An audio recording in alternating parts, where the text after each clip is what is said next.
Hello mga minahal kong kaibigan followers, good evening. Sana nasa magandang kalagayan kayo.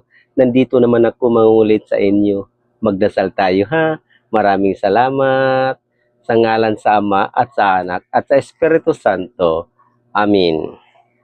Ama naming banal na makapangyarihan sa lahat, dumudulog kami ngayong gabi sa inyong naway, pumapasok ka sa aming tahanan at alisin mo po ang lahat ng aming mga alalahanin.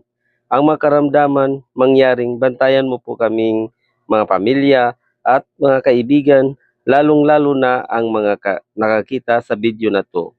Maraming salamat, Panginoon, sa walang sawa sa pagtulong sa amin. Bukod doon, binigyan mo po kami ng kapayapaan, pag-ibig at kasiyahan. Idinadalangin namin ito sa pangalan ni Jesus. Amin. Sa ngalan sa Ama at sa Anak at sa Espiritu Santo. Amin. Bye-bye mga minahal kong kaibigan followers. Good night. Salamat.